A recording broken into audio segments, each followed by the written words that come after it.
নমস্কার বন্ধুরা, আমি সুদীপ্ত রান্নাঘরে নতুন একটা রেসিপি নিয়ে চলে এসেছি।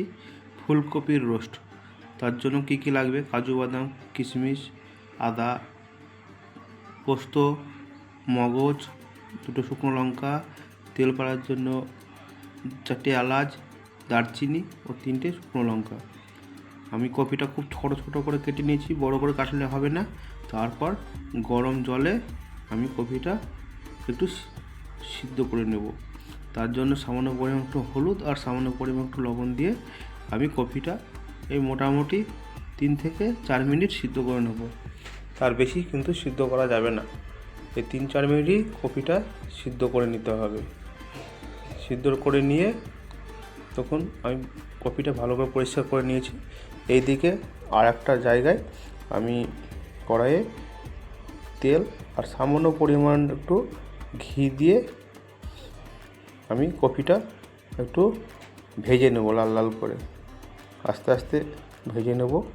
কপিটা অলরেডি সিদ্ধ হয়ে আছে, সামান্য পরিমাণে একটু ভেজে নিয়ে লাল লাল করে নেব। আস্তে আস্তে ভাজতে হবে। ভাজা হয়ে গেলে ভাজাগুলো আমি একটা পাত্রে তুলে নেব। কপিগুলো সব তুলে নেব। একবার ফুলকপি রোস্ট নিজে বানিয়ে খাবেন, এইভাবে ভালো লাগবে। তারপর ওই পাত্রে আর একটু সামান্য পরিমাণ তেল দিয়ে আমি এলাচ, দারচিনি, শুকনো লঙ্কা, সামান্য জিরে দিয়ে আমি একটু তেলে দিয়ে নেড়ে নেব।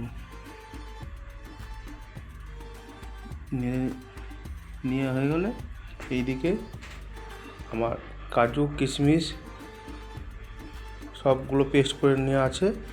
তার আগে আমি কাঁচা লঙ্কা দুটো আর আদা সামান্য পেস্ট করে আমি দিয়ে দিলাম, আর সামান্য পরিমাণ লবণ দিয়ে আর একটু জিরে সামান্য পরিমাণ দিয়ে আমি মশলাটা ভালো করে কষতে শুরু করব। কারণ আদা একটা গন্ধ আসবে, আদাটা ভালো করে আমি কষে নেব।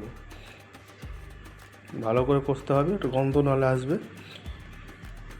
এই রান্নাটা পুরোটাই নিরামিষ। যারা নিরামিষ খেতে ভালোবাসেন এই ফুলকপি রোস্ট এভাবে করে খাবেন, দারুণ লাগবে। এদিকে আমি কাজু বাদাম, কিশমিশ, মগজ, পোস্ত বাটাটা দিয়ে দেবো, দিয়ে একটু আমি নেড়ে নেব। খেতে দারুণ হয়েছিল ফুলকপির রোস্ট।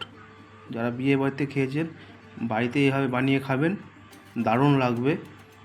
সোনামুগের ডাল থাকে আর এই ফুলকপি রোস্ট থাকে, দারুণ ব্যাপার। সামান্য একটু আমি দিয়ে দিলাম কাশ্মীরি লঙ্কার গুঁড়ো। এতে কোনো হলুদ দিতে হয় না। কাশ্মীরি লঙ্কার গুঁড়ো দিতে পারেন, না দিতে পারেন, কিন্তু আমি কাশ্মীরি লঙ্কার গুঁড়ো দিলাম। একটু কালারিং করবে, দেখতে সৌন্দর্য লাগবে। আর এদিকে টক দই ফেটে রাখা আমার 3 চামচ মতো আমি দিয়ে দিলাম। দিয়ে ভালো করে আমি একটু নেড়ে নিচ্ছি। দিয়ে ফুলকপি যে ভাজেছি সেটা আমি দিয়ে এবার আস্তে আস্তে আমি একটু কষে নেব। পুরো গ্রেভিগুলো ঢুকে যাবে ফুলকপির মধ্যে। ফুলকপি রোস্ট করা খুবই সহজ ব্যাপার, এভাবে করে খাবেন, খুব ভালো লাগবে। এরপর সামান্য একটু চিনি দেবো, পুরো স্বাদ করার জন্য, পুরো স্বাদের একটা ব্যালেন্স করে চিনিতে। দিয়ে আস্তে আস্তে আমি নাড়তে শুরু করব। যখন নিচু একটু লেগে যাচ্ছিলো বলে সামান্য একটু আমি জল দিয়ে একটু নেড়ে নেব। দিয়ে আমি এদিকে গরম জল করে রেখেছিলাম, আমি গরম জলটা দিয়ে দেবো। গরম জলটাই দিবেন, নাহলে গরম জলটা দিলে টেস্টটা খুব ভালো হয়। ঠান্ডা জল দিবেন না। গরম জলটাই আমি ব্যবহার করেছিলাম। ওই মোটামুটি আধ গ্লাস মতো দিয়ে আমি একটু গরম জলটা দিয়ে আমি ঝোলটা ফুটিয়ে নিয়েছি। বন্ধুরা এইভাবে রান্নাটা করে খাবেন, খুব ভালো লাগবে। আর বন্ধুরা আমাকে একটু, যারা ভিডিও দেখছেন, সাবস্ক্রাইবটা করে দিবেন, লাইক করবেন, শেয়ার করবেন। আর খুব ভালো থাকবেন, সাবধানে থাকবেন। এরপর আমি সামান্য একটু লবণ দিয়েছিলাম, মানে স্বাদের একটু গন্ডগোলের জন্য, যে লবণ কম হয়েছিল। তারপর হওয়ার মুখে আমি একটু ঘি দিয়ে নামিয়ে নেব। লবণ আপনারা স্বাদ অনুযায়ী ঠিক করে নেবেন। আমি স্বাদ অনুযায়ী দিয়েছিলাম 2 বার। তারপর ঘি দিয়ে আমি পুরোটা